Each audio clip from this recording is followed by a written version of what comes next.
Dans l'approche théorique, nous avons essayé de collecter ou de faire la synthèse de toute la littérature qui existe à propos de ces sujets. Et cette question, elle préoccupe, bien entendu, certains chercheurs qui ont déjà fait des recherches là-dessus, dont Sébastien Kalonzo-Kapuku, qui a travaillé sur le pentecôtisme essentiellement dans la région francophone de l'Afrique subsaharienne. Il y a Apollinaire Samsimantoto qui a écrit sur la face cachée, la face occulte des dieux des Congolais. Il y a Joseph Konda qui parle surtout de son concept de souverain moderne, le fétichisme africain. Il y a aussi Madame Bénédicte Meyers qui a fait une nation dans ce mouvement de Maman Olang, le ministère chrétien du combat spirituel. Il a écrit les dieux de Maman Olang. Il y a bien d'autres chercheurs, notamment Sarah Demar et Maïté Maskens, qui a fait sa thèse de doctorat ici, à l'UEP. Nous, en nous intéressant à ce sujet est très intéressant, l'intérêt de proposer un tel document, c'est surtout sur le plan scientifique, sur le plan de la recherche, car le sujet sur le nouveau mouvement religieux, étant toujours d'actualité, intéresse encore davantage les chercheurs. Et notre thèse, comme tant d'autres études, comme celle que nous venons de vous présenter, vient contribuer à ce matériau dans la construction de ces vastes chantiers, de ces chantiers qui sont en train encore de se construire. Par ailleurs, un pareil travail peut aider aussi, bien entendu, le pouvoir public en tant que garant de l'ordre public, garant de la cohésion sociale et du vivre ensemble, à l'élaboration des instruments peut-être juridiques, les codes de la religion, mais aussi certains documents administratifs importants dans la gestion de l'espace public. S'il faut parler de notre contribution dans le cadre de la recherche que nous avons menée pendant ces quelques années, premièrement, cet ouvrage présente une bonne synthèse, nous estimons qu'elle est bonne, une synthèse sur le revivalisme congolais, tout en retraçant les liens lointains qui existent entre le nouveau mouvement religieux et le passé colonial, en se référant au mouvement de réaction tel que le kimbanguisme, comme nous l'avons développé dans notre première partie du livre, le kimbanguisme et le kitawata. Nous établissons aussi les liens entre ces nouveaux mouvements religieux ainsi que les mouvements évangéliques d'origine américaine, parce que ces mouvements s'inspirent abondamment de ces courants évangéliques qui viennent des États-Unis. Deuxième contribution de ce travail, nous exposons le ministère du combat spirituel, qui est notre deuxième partie de notre recherche, en mettant en valeur le point de sa doctrine, tout en dégageant les thèmes intéressants pour les études sociologiques, anthropologiques et ethnologiques, donc les thèmes qui peuvent vraiment être intéressés par les recherches interdisciplinaires. Et ça, nous avons essayé de ressortir dans notre deuxième partie, en essayant d'ouvrir les brèches qui pouvaient vraiment intéresser de nouveaux chercheurs qui seraient intéressés par la question des nouveaux mouvements religieux et leur préparation. Et notre travail se subdivise en deux grandes parties. La première partie, elle est essentiellement historique.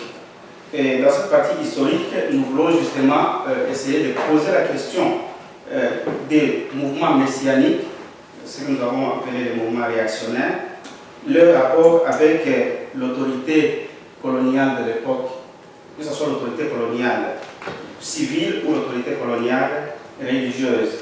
Les rapports qui n'étaient pas forcément très propres, c'est ce qui justement a poussé à ce que certains mouvements, certains groupes sociaux s'insurgent contre cette modalité d'instauration de ce qu'on a appelé la mission civilisatrice, qui justement dans son installation, dans son application, essayait de rentrer en contact ou en conflit avec les groupes sociaux ou les groupes linguistiques des ethnies. Et il y a eu des révoltes, malheureusement.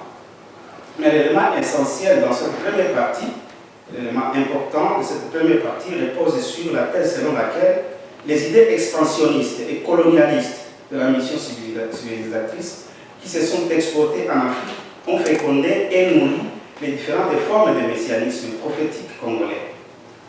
La mise en pratique du colonialisme et les modalités de son implantation ont suscité dans les chefs des peuples colonisés des sentiments d'injustice et de révolte, ce que nous avons de faire. Malgré les idées géniales de porter la civilisation au-delà des frontières de l'Europe et la prétention de sortir les peuples dits primitifs de la barbarie, ceux qui se sentaient en droit de revendiquer leur identité n'ont guère apprécié les pratiques qui encourageaient les méthodes de violence appliquées et pratiquées par le système colonial. D'où le rejet par certains de l'approche civilisationnelle proposée par l'Occident, suivie malheureusement par des moments de révolte parfois violentes. Ce que nous avons dit, le kimbanguisme, mais il y a aussi eu des révoltes, par exemple la révolte de la Pende de 1931. Donc, beaucoup de mouvements religieux, prophétiques ou messianiques ont puisé leur inspiration lointaine dans une ardeur libératrice du joug des colonisateurs entretenu par le système colonial. Cet élan a culminé pendant cette période coloniale par des demandes de l'indépendance à la date du 30 juin 1960 en tant que manifestation éclatante de ce désir de liberté et d'émancipation tant recherché. Mais l'indépendance qui a mal tourné parce qu'au bout de 70 jours, il y a eu des sécessions qui se sont déclarées à gauche et à droite, les Katanga et les Sud-Kassai, et cela a mené le pays vers le chaos jusqu'au jour où Mobutu a fait son coup d'État le 25 novembre 1965. Et c'était le début de l'installation de ce que nous avons nommé dans notre deuxième chapitre de la première partie, le messianisme mobutiste, le messianisme d'État, l'instauration du régime dictatorial de Mobutu, qui a proposé plusieurs réformes en se fondant sur la doctrine de l'authenticité et de la zaïrianisation. Il a essayé de se tailler une législation sur mesure. Et il a épuisé tous les contenus de constitutions précédentes, notamment la constitution de 1965, où le pays était clairement défini avec les instances juridiques et exécutives, mais il a réduit tout ça dans le mouvement que lui-même a appelé le Impère, et il a essayé d'embarquer toute la population dans cette ambiance-là.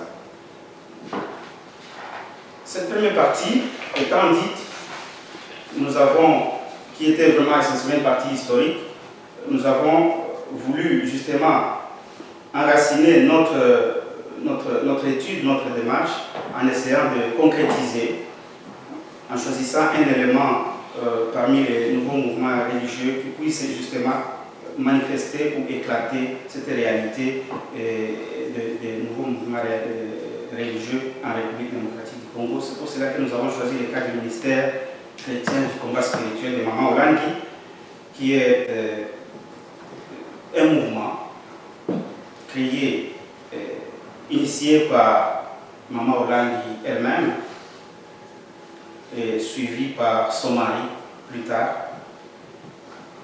Nous savons qu'ils sont morts. Maman Olangi est mort en 2018.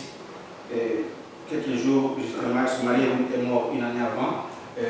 Ils ont tous été enterrés des jours successifs, parce que son mari, le jour de son enterrement, 4 jours après, sa femme est décédée à Kinshasa. Ce ministère du combat spirituel, c'est le résultat d'une vision. Paraît-il que Maman Olangi aurait eu une vision, il aurait reçu une vision de Dieu dans le tout début de son ministère. Parce qu'il est presque des règles qu'à chaque naissance d'un groupe religieux au Congo, pas seulement au Congo, dans l'ambiance religieuse, dans les mouvements religieux, s'inscrivent un témoignage mystique, une vision ou une apparition, un songe, un miracle. Ceci constitue un gage de l'appel de Dieu sur base de la foi de l'initiateur. Ça rajoute un poids à la crédibilité du mouvement dès sa fondation. Donc ce ministère les dirigé aujourd'hui, le ministère de Maman Olangi est dirigé aujourd'hui par ses enfants, donc ses ascendants. Si on parler de la structure de ce mouvement, initialement, Maman Olangi a créé ce qu'on appelle le CIFNC, donc Communauté internationale des femmes messagères du Christ, en 1991 à 1991. Il a commencé à prêcher à un groupe de femmes parce qu'elle-même traversant une situation compliquée dans son foyer, elle a voulu sensibiliser les femmes sur les réalités des couples. et plusieurs femmes congolaises. Mais ce mouvement a pris de l'ampleur, de sorte qu'ils se sont constitués à un grand groupe et beaucoup de gens ont commencé à adhérer au mouvement. Il y a eu raison de réorganisation, c'est alors qu'ils ont pensé créer une fondation qu'ils appellent Fondation Olangi Wosho, qui aujourd'hui rassemble tous les organismes contenus qui ont rapport et qui ont des activités liées au ministère de Maman Olangi. Et parmi les organismes qu'ils ont créé le Centre péniel mondial qui s'occupe essentiellement des hommes. Ils ont créé également le JCC qui s'occupe des jeunes. Et le CFMC est resté essentiellement occupé par, qui s'occupait essentiellement des femmes. Mais pour pouvoir encadrer toute cette masse de population qui venait, parce que le mouvement a connu une telle ampleur qu'il y avait beaucoup de gens qui accouraient, il y a eu beaucoup de conversions, beaucoup d'adhésions. Ils ont pensé à restructurer surtout l'encadrement de ces membres. C'est ainsi qu'ils ont initié la manière de former, la manière d'enseigner à travers les séminaires, à travers les séminaires d'affermissement, à travers des classes spéciales. Et ainsi, ils pouvaient cheminer avec les adeptes, toutes les personnes qui venaient adhérer à leur mouvement. Et ils ont proposé des séminaires pour les femmes qu'ils ont codifiés, des séminaires pour les hommes aussi qu'ils ont codifiés pour les jeunes. Pour les femmes, c'est la lettre P, c'est Péniel, pour dire le groupe des hommes. Pour les jeunes, c'est J, c'est jeunesse. Et pour les femmes, c'est M, mari. Ils ont aussi créé des classes spéciales où ils pouvaient accueillir différentes catégories de personnes. Par exemple, ils ont créé une classe de Nicodème, ils pouvaient accueillir, peut-être une charité, ils pouvaient accueillir les pasteurs, ils pouvaient accueillir les pasteurs, les prêtres, ils pouvaient accueillir les évêques. Tout cela parce qu'il se disait un mouvement ouvert, justement, qui recevait en son sein toutes les diversités, tous les membres qui venaient de différentes églises, sans se réclamer eux-mêmes comme une église. Et ils ne se sont jamais revendiqués comme une église. Même jusqu'aujourd'hui, quand j'ai fait une petite enquête à Bruxelles, ici, à la Fédération d'Embauche, je leur ai posé explicitement la question s'ils sont vraiment une église. Ils ont dit que nous ne sommes pas une église. Mais pourtant, la façon dont ils fonctionnent, dont ils sont organisés, on croirait à une église. Donc, voilà, parce qu'eux-mêmes, ils n'ont pas donné cette réponse-là. Mais par rapport à cela, moi, je leur ai posé la question, êtes-vous un ministère, mais qu'est-ce que vous faites pour essayer de maintenir donc, tous ces gens tous ces adeptes, tous ces gens qui viennent vers vous? Ils ont dit, nous travaillons avec les disciples que nous avons formés chez nous, qui sont allés créer des églises et qui restent nos partenaires, qui viennent justement pour le suivi spirituel de nos membres. Par exemple, dans le cheminement spirituel, le baptême des enfants, et ils ne peuvent pas faire le baptême parce qu'ils ne sont pas pasteurs. Ce sont des actes sacerdotaux qui sont réservés à ceux qui sont consacrés comme pasteurs. Et ils font leur appel à cela. Mais Papa Olangi à Kinshasa, il a imaginé une astuce. Il a créé à côté de la Cité du Triomphe une église qu'il appelle Église chrétienne biblique, où il a engagé lui-même ses propres pasteurs pour justement subvenir aux besoins spirituels des membres du mouvement. Mais ce qui est plus essentiel dans cette étude, c'est la doctrine qui nous a intéressés au plus haut point. Nous avons dit que la doctrine de Maman Olangi est fondée sur la vision qu'elle aurait reçue. Cette vision qui est une révélation qui dit que toutes les coutumes et les traditions humaines mènent à l'homme à commettre des abominations vis-à-vis des dieux et les placent dans une position de malédiction. Donc, du coup, c'est une condamnation des coutumes, dit que les coutumes nous mènent vers la perdition. Et alors, dans cette vision, en ayant reçu cette révélation, il a reçu en même temps un ordre. Et l'ordre qu'il a reçu, c'est de combattre. C'est pour cela que le ministère s'appelle le ministère chrétien du combat spirituel. Donc, annoncer le message du combat spirituel dans le monde entier pour la délivrance des captifs. Une délivrance qui passe par la connaissance de la vérité. Et en plus de cette de cet ordre. Cet ordre va mener à une délivrance, bien entendu. C'est la mission qu'elle a sur la part de Dieu. Donc, il y a une trilogie dans toutes les dimensions dans la vision de Maman Olang. C'est la révélation, et la condamnation, et l'ordre qui est de combattre, et la mission, c'est de délivrer. Voilà, donc c'est ce tableau-là qui représente la vision de Maman Olang, bien entendu. Donc, c'est ce que nous disons pour essayer de conclure. Cette démarche de libération que Maman Olang a proposée, c'est une démarche qui porte en elle une certaine conflictualité, parce qu'elle s'oppose aux coutumes. Et les coutumes, vous savez qu'en Afrique, les coutumes sont bien entendu aussi respectées par d'autres personnes, ce qui veut dire qu'elle-même a été accusée de séparatiste de beaucoup de couples, parce qu'elle voulait que les couples puissent être modèles et se différencier des couples de village qui sont influencés par la tradition. C'est la théorie que nous avons appelée la processualisation des coutumes de Maman Olang. Bien entendu, Maman Olang étant dans le courant revivaliste, c'est-à-dire les nouveaux mouvements religieux au Congo, et là aussi était inspirée par le protestantisme et le pentecôtisme évangélique américain, parce qu'elle a été de l'école de Tommy Lee Osborne, qui justement lui procédait par l'exorcisme comme moyen de pouvoir aider les gens, les masses qu'il a créées. Je vous remercie.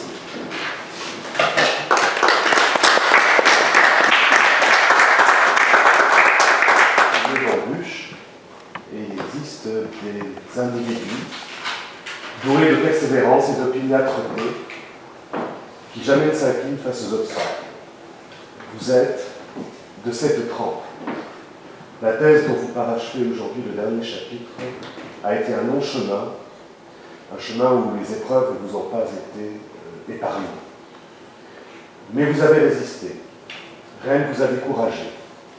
Ni les problèmes méthodologiques, ni le manque de moyens, ni les entraves mises à un prêtre catholique qui osait, ultime audace, venir faire sa thèse de doctorat en sciences des religions à l'Université libre de Bruxelles. Vous êtes aujourd'hui face à votre jury pour cette consécration et pour pouvoir délivrer le titre de docteur en sciences des religions. Je vous en félicite d'ores et déjà très chaleureusement, sachant pour l'avoir accompagné quelle a donc été cette longue route entravée d'embûches pour en arriver. C'est l'occasion pour moi de saluer la personne non seulement courageuse que vous êtes, mais aussi l'homme humble, vif d'esprit et généreux de lui-même que j'ai rencontré, je crois, il y a déjà maintenant 9 ans, et que je suis très heureux de voir aujourd'hui au bout de cette longue route. Sachez combien j'ai apprécié notre collaboration, nos discussions et votre capacité à entendre les critiques sans jamais vous décourager, comme j'ai apprécié aussi votre persévérance face aux épreuves sans jamais vous en plaindre. J'ai beaucoup appris de ce point de vue à votre contact. Alors bien sûr, la soutenance d'une thèse doctorat, ce ne sont pas que des louanges.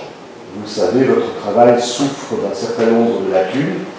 Cela vous a été dit lors de la soutenance privée. Certaines de ces lacunes, et c'est la majorité d'entre elles, sont imputables aux conditions dans lesquelles vous avez travaillé et au fait que vous n'avez pas pu mener un véritable travail de terrain prolongé, continu, sur place en République démocratique du Congo. Et cela, bien sûr, on ne vous en tiendra pas rigueur.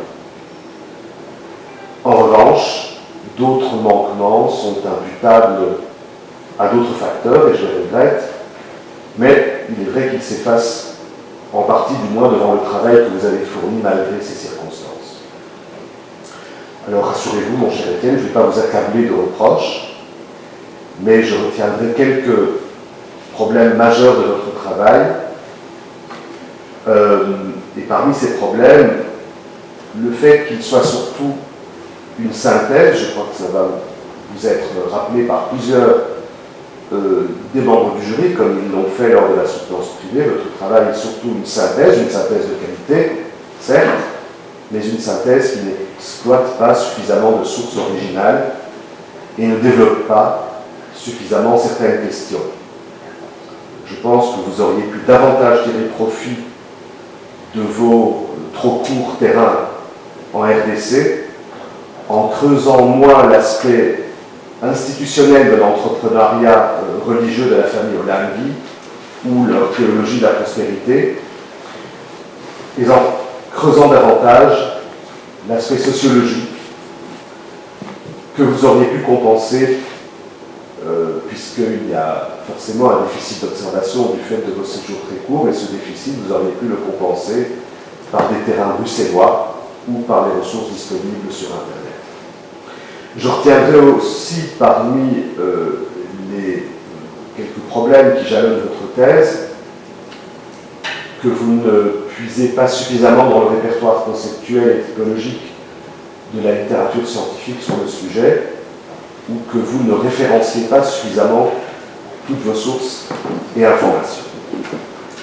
Je retiendrai également que vous considérez parfois en filigrane que les mouvements chrétiens évangéliques seraient comme des sortes de pathologies de la religion, sans aller peut-être au-delà de ce constat, alors qu'à titre personnel, il me paraît passionnant d'étudier l'imaginaire des animateurs et des adeptes de ces mouvements en opérant, je crois que cela est possible, en opérant une véritable anthropologie du combat spirituel et en étudiant le caractère performatif de la mise en scène liturgique qui est à l'œuvre ici. Je n'en dirai pas plus concernant les quelques manquements et je ne voudrais pas donner l'impression qu'il n'y a que ça, loin de là. Je voudrais rétablir l'équilibre en disant que votre travail affiche également beaucoup d'aspects positifs qui témoignent notamment de votre qualité d'écriture, de votre capacité à faire de la synthèse, parce que c'est une synthèse de très bonne qualité, à proposer un propos intelligent et aussi une véritable vision, en particulier lorsque vous vous intéressez, vous l'avez rappelé il y a quelques instants, lorsque vous vous intéressez au messianisme et au prophétisme politique. Et je trouve aussi que votre conclusion est tout à fait convaincante et affiche de vraies qualités, puisque ces qualités de chercheur, vous les avez, même si nous relevons des imperfections dans votre travail. Alors, je ne voudrais pas en dire davantage, je crois que le rôle du directeur de thèse, c'est face aux évaluations faites par mes collègues, et je ne vais donc vous poser qu'une seule question, en laissant le soin aux collègues présents, en présentiel ou à distance, de développer des choses. Ce sont des questions que souvent ils connaissent bien mieux que moi.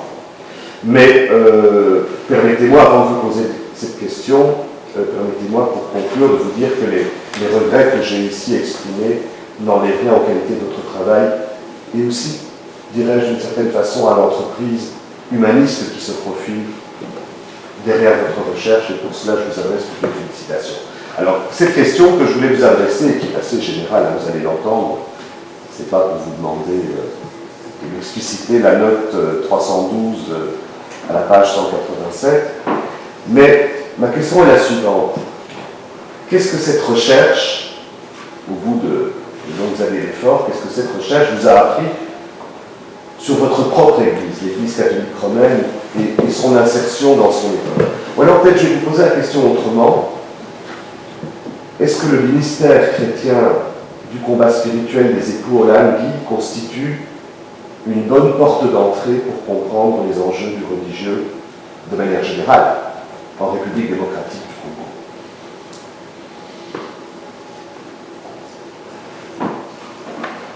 C'est une question à double facette, il me semble, parce que ce n'est pas forcément la même question, porte d'entrée, ou bien ce qu'elle m'aurait appris moi-même personnellement, étant religieux catholique. Je parlais dans mon travail, quand je développais la partie sur le revivalisme, les contextes dans lesquels ces mouvements se développent. Et j'ai développé 3 paradigmes. Il y a paradigme sociétal, j'ai appelé le paradigme post-catho-protestant, protestant bien sûr.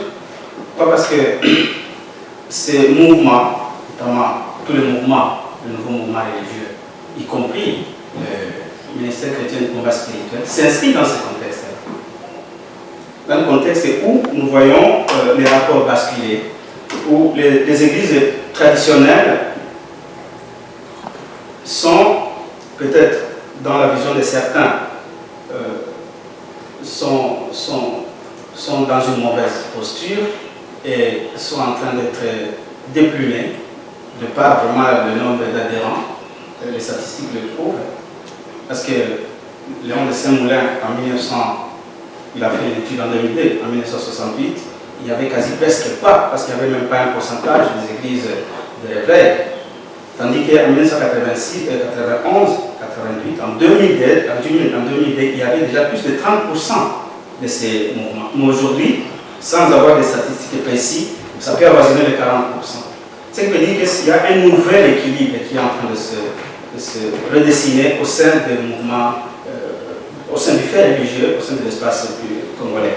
Et ce fait est indéniable. Il est indéniable parce que je peux évoquer un seul exemple ici, parmi tant d'autres. Ici maintenant, au Congo, nous sommes en train de préparer les élections. Parmi entre autres enjeux, il y a ce qu'on appelle entité société civile où les églises jouent un rôle important. Et là, il se passe, sans intrigue, des agitations et des rapports, parfois des frictions compliquées entre les mouvements religieux, entre les groupes religieux. Et donc, le catholicisme et le protestantisme traditionnel n'ont plus la monopole qu'ils avaient en 1968.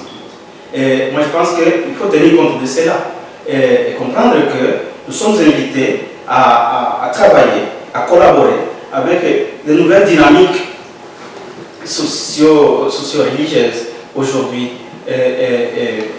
Plutôt que de se replier sur cette idée que, bon voilà, c'était la première puissance religieuse à l'époque, mais aujourd'hui, il y a de nouvelles dynamiques qui sont en train d'émerger et ça fait que la société est en train de se recomposer. En tout cas, l'espace religieux, on est en train de se recomposer, c'est pas l'espace africain. Voilà. C'est bien entendu, j'essaie de synthétiser votre question en mélangeant un peu les deux aspects de la question que vous avez portée d'entrée, mais je dirais tout simplement que nous devons quand même considérer cette dynamique est là, ces manifestations à juste titre et à la place qu'il faut. Aujourd'hui, si nous voulons vraiment construire une société où il y a les équilibres, les rapports qui se passent dans l'apaisement sans qu'il y ait beaucoup de tiraillements et de résistance. Merci. Je vous remercie. Alors, le professeur Pierre-Joseph Laurent de l'Université catholique de Louvain, je prie de l'excuser, il est vraiment très malade, il n'a pas pu être présent, mais il nous a néanmoins envoyé un rapport que je vais lire en son nom. Après une première partie qui reprend une approche historique de l'émergence des mouvements religieux en République démocratique du Congo, l'objet de la thèse porte surtout sur la synthèse, certes originale, de données produites par différents auteurs spécialistes du ministère chrétien du combat spirituel, mieux connu sous le nom de Fondation Olingi, une église, un ministère bien connu des chercheurs et dont le siège installé dans un gigantesque hangar de ce qui fut une entreprise est réputé à Kinshasa.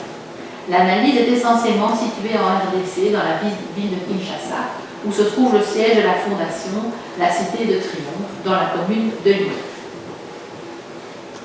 Le contexte de l'étude du ministère chrétien du combat spirituel est, convient-il de rappeler, celui du développement du mouvement pentecôtiste et surtout néo-pentecôtiste qui se déploie en RDC, et d'ailleurs dans certains autres pays d'Afrique d'ailleurs, dans une société en mutation. Mais cette mutation est déjà ancienne puisque l'auteur la situe aux années 1980, c'est-à-dire dans le sillage de l'ouverture l'ouverture au pluralisme du régime de Mobutu. La relation entre l'ouverture au pluripartisme et le renforcement du pluralisme religieux est importante dans la mesure où, dans une ambiance libérale, pourrait-on dire, certains pasteurs profitent de l'occasion pour s'installer en quelque sorte à leur propre compte et, s'ils sont charismatiques, accéder à la notoriété et à des ressources financières, et inversement, certains politiciens y trouvent la possibilité de s'assurer une clientèle politique et, dans certaines circonstances, d'accéder aux médias de ces églises. Ces mouvements qui font concurrence aux religions instituées se sont installés en RDC à la suite de la crise dans laquelle a été confronté le pays depuis les années 80. Il est auteur de préciser qu'au regard de la citation sociopolitique du Congo, guerre, maladie, corruption, l'égoïsme des puissants, on ne peut attendre grand-chose à moins d'un miracle. Au Congo, les miracles sont proposés quotidiennement dans les églises du réveil. Et à suivre, Etienne Chamoumbanda, toujours, et je vous cite, selon plusieurs témoignages, les conséquences de ce commerce de la prospérité sont incalculables au sein d'une population déjà fragilisée par la précarité. Aujourd'hui encore, on dénombre plusieurs milliers de ces églises à Kinshasa, mégalopole de plus de 12 millions de personnes, dont la majorité vit sous le seuil de pauvreté. Les pasteurs plus populaires sont donc à la tête de véritables entreprises et jouissent par leur notoriété d'un réel et véritable pouvoir. L'analyse ainsi proposée est intéressante et elle est illustrée par le cas de la Fondation Olympique. Après des études universitaires en Belgique, maman et papa Olympique se sont autoproclamés docteurs de l'évangélisation. L'auteur propose, à juste titre, d'analyser le languisme comme une doctrine de combat et de dénonciation de rupture et de réorganisation des nouveaux tissus sociaux, famille, amitié, association, etc. Un succès, un véritable empire financier qui n'a pas été sans attirer convoitises et commentaires, je vous cite. La démarche mobilisée dans la thèse relève d'une synthèse de l'abondante littérature produite sur le sujet, que ce soit la présentation en première partie de l'histoire de l'émergence des mouvements religieux en République démocratique du Congo, ou dans la seconde partie consacrée à l'analyse des nouveaux mouvements religieux, et enfin dans la présentation du cas du ministère chrétien du combat spirituel, comme d'un exemple de la théologie de la prospérité. Concernant la méthodologie, une fois présentés et discutés les apports de chaque auteur, il manque surtout la contribution empirique, propre à M. Chamoumbanda. En sciences sociales, discipline inductive par excellence, il est fréquent d'ancrer la recherche dans la production de données propres. Dans ce sens, on peine ici à trouver les données produites par l'auteur. Il est ainsi question de longs encadrés empiriques de plusieurs pages, dont les auteurs sont clairement cités, mais qui viennent comme compenser le manque de données produites par M. Etienne Chamoumbanda. En soi, rien de mal à cela, dès lors que tout est référencé, mais alors il est nécessaire de bien souligner en quoi la thèse apporte de nouvelles interprétations de ces phénomènes décrits par ailleurs. C'est dans ce sens que je lui dis. C'est dans ce sens que je lui adresse une question. Donc voici la question que le professeur Laurent vous pose. Afin de répondre à mon objection, qui consiste dans la difficulté de saisir le fil rouge de votre thèse, compte tenu aussi d'un manque de données personnelles, pourriez-vous en quelques mots résumer l'originalité de votre rapport au regard des travaux existants dans le domaine des nouveaux mouvements religieux, en général et surtout en particulier à Kinshasa, en relation au ministère chrétien du combat spirituel? Autrement dit, pouvez-vous souligner l'un ou l'autre trait qui indique la force et l'analyse de vos analyses? Je vous cède la parole pour répondre à la question du professeur Laurent. Je remercie beaucoup le professeur Laurent et que nous portons dans nos cœurs et compatissons à sa souffrance, bien entendu. Espérons qu'il va bien se rétablir bien vite. Comme le professeur Jean-Philippe l'a déjà souligné, les difficultés de récolter les données empiriques étaient bien réelles dues à certaines situations que je traversais. C'est pour cela que je me suis appesanti sur vraiment le fait d'étoffer un corpus qui puisse justement contribuer à cette recherche-là qui est actuelle. Et le bouquin, tel que je l'ai présenté, si j'ai l'intention de le produire en tant que livre intégrant toutes vos remarques et en complétant les vies d'éléments qui existent, ça peut être un outil intéressant parce que c'est la première fois, comme je l'ai dit dans mon introduction à l'étude de l'art, c'est la première fois qu'il y ait un ouvrage qui met en synthèse les deux grandes parties de ces mouvements-là, dont la partie historique qui est bien développée, déjà liée avec les événements de la période coloniale, jusqu'à maintenant. Parce que le parcours que j'ai fait, qui est un parcours chronologique, ça part de 1885 jusqu'à presque à maintenant. Donc ça essaie de retracer l'origine de ces mouvements, leur période d'éclosion, leur période d'épanouissement et leur période de floraison maintenant, aujourd'hui. Aujourd'hui, nous en avons maintenant partout. Et le professeur de Manibaten disait qu'on ne sait pas passer une rue à Kinshasa sans avoir trouvé une église. Et c'est avec raison, à juste titre, parce que c'est comme ça.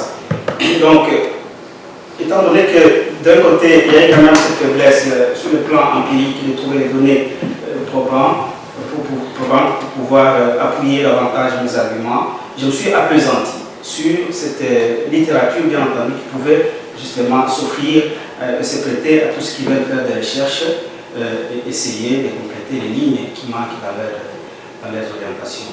C'est le point fort que je trouve vraiment dans cet ouvrage, moi, bien entendu. Parce que en ces deux parties, qui justement, si quelqu'un pouvait s'y atteler, ça peut constituer deux thèses. Donc une partie essentiellement consacrée à la littérature historique de ces mouvements et une partie thématique, bien entendu. Mais moi, je n'ai pas voulu me plonger dans la thématique, j'ai ouvert les brèches en essayant de relever les éléments qui pouvaient intéresser les scientifiques sur le plan interdisciplinaire, parce qu'il y a des aspects à prendre en anthropologie, en sociologie, en ethnologie, et voilà, peut-être aussi en politique, ceux qui peuvent étudier les sciences politiques. Ils peuvent trouver des choses, par exemple, l'interaction entre ces mouvements, la dynamique de ces mouvements et le professeur l'a dit dans cette thèse qu'il a donnée, et les groupes politiques qui trouvent dans ces églises les foyers où ils vont puiser les voix pendant les élections. Maintenant, tout le monde accourt, tout le monde devient fidèle. Parce qu'aujourd'hui, le contexte congolais fait en sorte que les gens ils se méfient moins du Parlement que des églises. Les gens ils veulent se tourner vers les églises et vous voyez que le dimanche, tout le monde accourt vers la confession. Et ils s'intéressent moins à des questions politiques, d'actualité. Pourquoi? Parce que quelque part, ils ne trouvent pas une âme là, ils ne trouvent pas le souci. Par contre, à l'église, ils trouvent une sorte parce que une sorte de quelque chose qui peut vous aider à traverser une expérience de résilience dans ce qui est la condition difficile que les gens traversent. Voilà. Je vous remercie beaucoup. Je vais maintenant céder la parole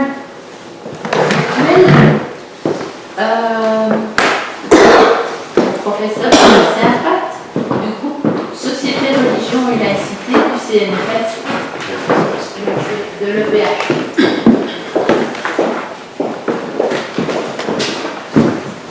Je vais brancher pour que tout le monde puisse voir.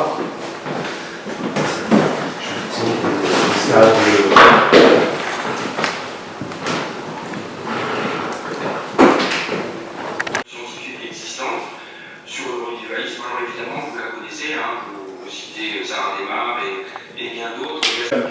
Parce que ça témoigne dans la dynamique de l'évolution du languisme. Il y a eu des soucis dans certaines familles, notamment la famille Olangi elle-même a eu des soucis avec la famille traditionnelle, la famille du village, parce qu'en amont du combat de maman Olangi, c'était d'abord son souci de pouvoir essayer de jouir et de vivre pleinement son couple avec son mari, avec ses enfants, et s'est senti vraiment étouffé par cette parentalité villageoise qui est venue justement s'installer dans son foyer. Et c'était vraiment le point déclencheur de son engagement spirituel qui justement a produit ce mouvement. Alors, la post-colonie, quand je parle du paradigme post-catho-protestant, je voulais justement m'appesantir sur les statistiques.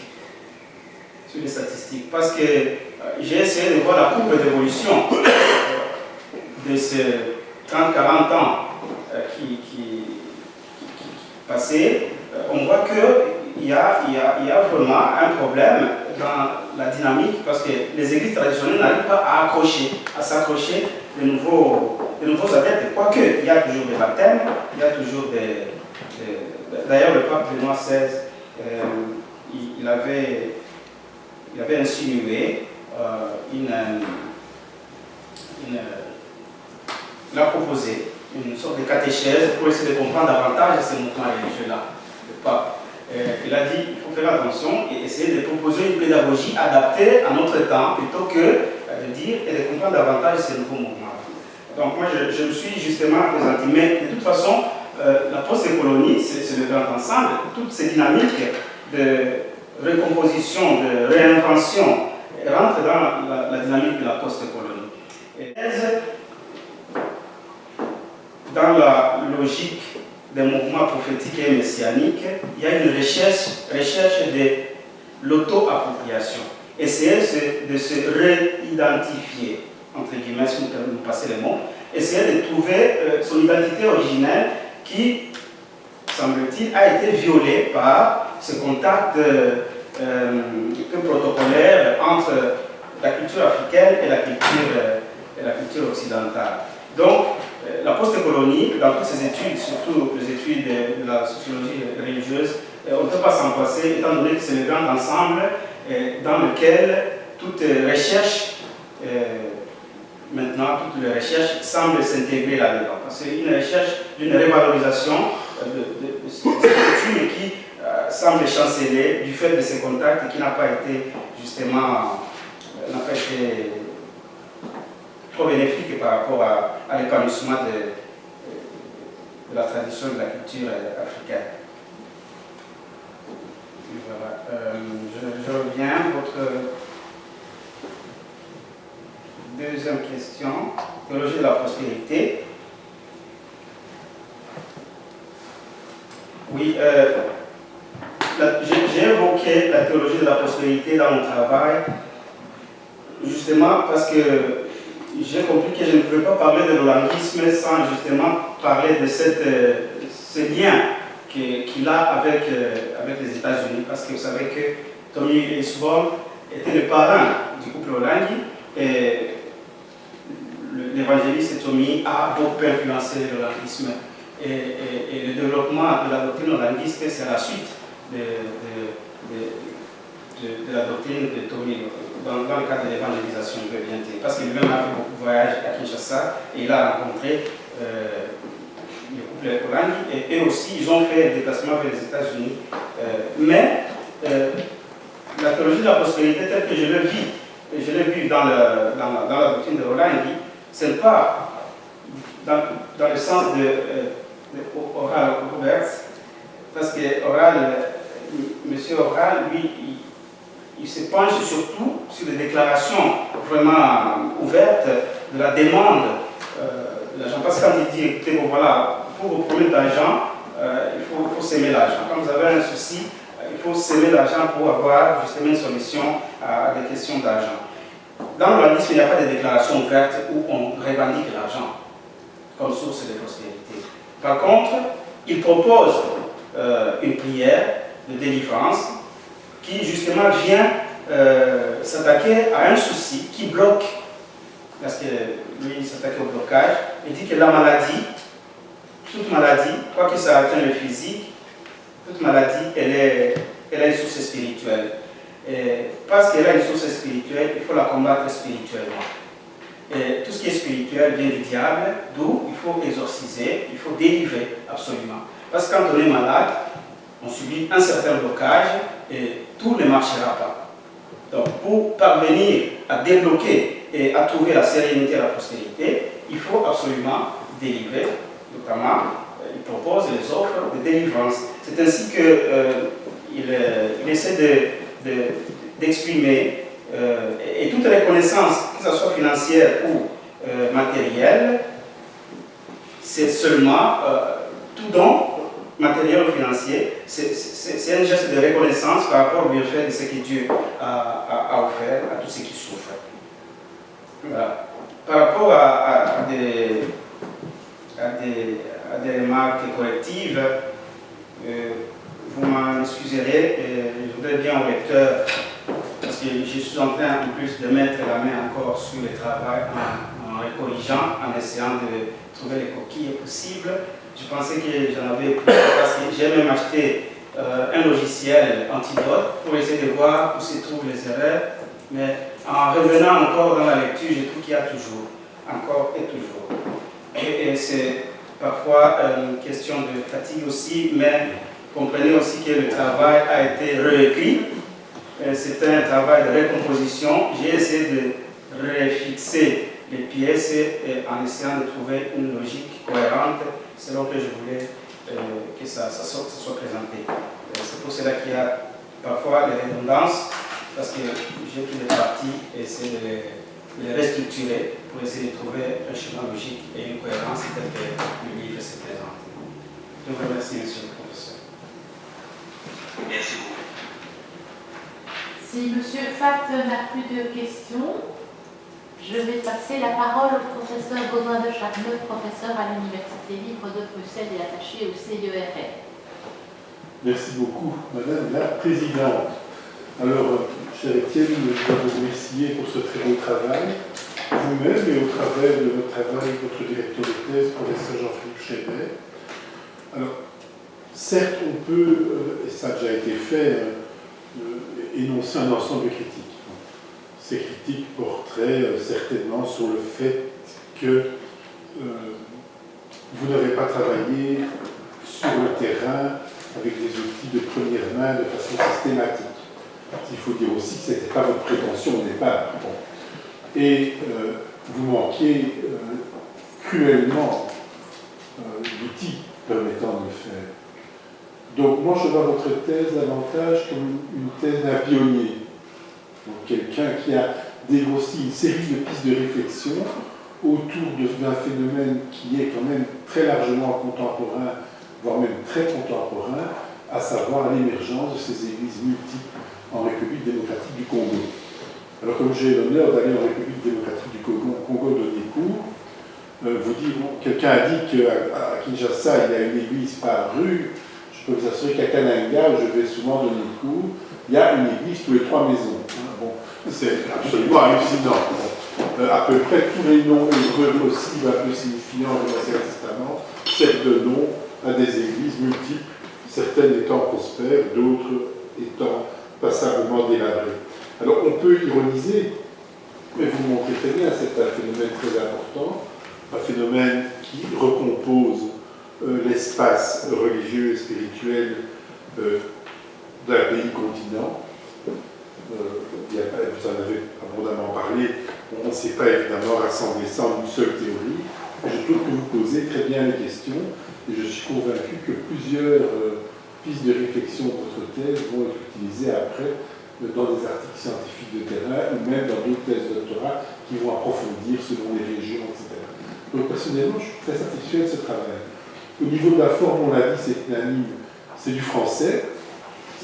Croyez-moi, aujourd'hui, on peut sourire quand on dit ça, mais une thèse de doctorat rédigée en français et qui est du français, ça devient de plus en plus rare. Et donc, vous avez produit ça, et c'est très, très agréable à lire, et stylistiquement, la démonstration est bien amenée, avec un effet qui donne que, moyennant les critiques un peu méthodologiques qui ont été énoncées, une bonne partie de ce travail sera publiable. Et ça, c'est pas rien dans une thèse de doctorat. Là, ça la hisse déjà au niveau des bonnes thèses de doctorat. Si je vous ai qualifié de pionnier, je vais faire sourire un peu l'Assemblée et une de mes visions d'aujourd'hui, c'est parce que moi-même, au Congo, j'étais qualifié d'explorateur. Donc c'est extraordinaire. J'étais en train de donner cours à Kananga devant un ensemble de collègues, et j'étais dans ce qu'on appelle une mission d'exploration. Ça existe dans nos catalogues universitaires. Donc j'étais financé pour aller là-bas. Donc le recteur a dit, voilà, Baudouin de Charnoz est en mission d'exploration. Un de nos collègues, un peu malentendant, a compris que j'étais explorateur. Alors il m'a demandé si, quand même, tant d'années après l'arrivée des Belges au Congo, les Belges ne pouvaient pas réaliser qu'il était temps d'arrêter d'envoyer des explorateurs. Je me suis quand même senti un siècle et demi en arrière au moment de la question. C'était la terminologie de nos voyages scientifiques qui n'étaient pas adaptés. Donc voilà, moi explorateur, vous pionnier, je suis vraiment heureux d'avoir lu votre dissertation. J'aurais deux questions à vous poser. Une question comme c'est l'usage, l'autre une piste de réflexion. J'en avais déjà un petit peu parlé, je crois, lors de la soutenance restreinte. Alors la première, c'est sur une page 140. Vous avez tout un paragraphe où vous parlez effectivement des églises évangéliques et pentecôtistes qui sont introduites à l'époque de Mobutu en République démocratique du Congo, donc le Zaïre à l'époque, à des fins qui sont des fins quand même très largement politiques. Et vous-même, et ça a été évoqué aussi par un des intervenants, vous avez compté très brièvement dans vos conclusions avec des phénomènes analogues qui se sont passés en Amérique du Sud.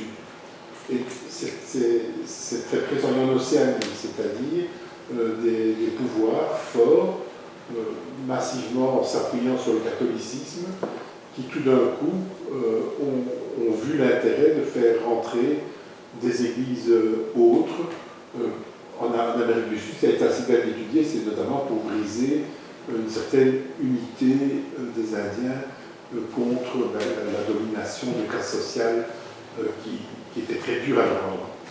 Alors, vous l'évoquez, mais est-ce que vous pourriez nous en dire un peu plus? Comment est-ce que ça s'est passé? Est-ce qu'on sait des choses supplémentaires?